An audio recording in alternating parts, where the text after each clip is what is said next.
Kilala na ng mga otoridad ang mga nasa likod ng kumakalat na crush video ng pagmamalupit sa isang tuta. Ang mga suspect ang mag-asawang Pilipino na naaresto na noon dahil sa mga kaparehong video ng pagmamaltrato sa mga hayop. Nakatutok si Victoria Tulad.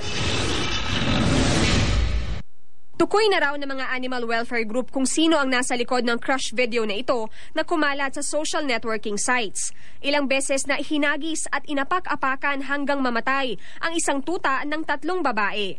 Ayon sa Philippine Animal Welfare Society o POS, luma na ang videong ito na ginawa sa La Union ng mag-asawang Victor at Dor Maridon.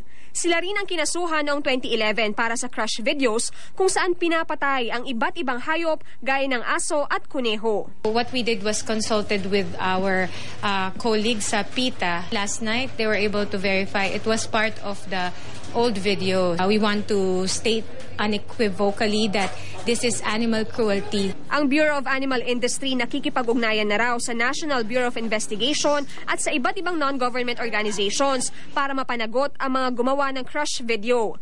Karaniwang ibinebenta raw sa internet ang mga ito sa mga parokyanong dayuhan mula Amerika at Europa. Fetish yan, it's some sort of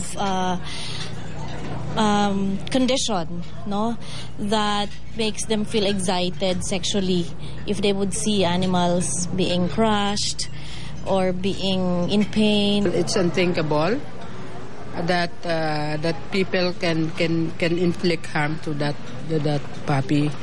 Ayon sa POS, dinidinig pa rin ang kaso ng mag-asawang Ridon. Ang mga babaeng nasa video noong 2011, nasa protective custody na ng DSWD. Pero ang mga babaeng nakunan sa kumalat na crush video, hindi pa tiyak kung sino. Sa ilalim ng Animal Welfare Act, ang mapatutunayang nasa likod ng crush videos ay maaaring makulong mula 6 na buwan hanggang 2 taon. Pwede rin silang pagmultahin ng 1,000 piso hanggang 5,000 piso. Pero sa oras daw na mapirmahan ni Pangulong Noynoy Aquino ang Amended Republic Act sa October 10, pwedeng tumaas ang multa mula 100,000 pesos hanggang 200,000 pesos. Maaari ring makulong mula 1 hanggang 2 taon. Victoria Tulad, Nakatutok, 24 Oras.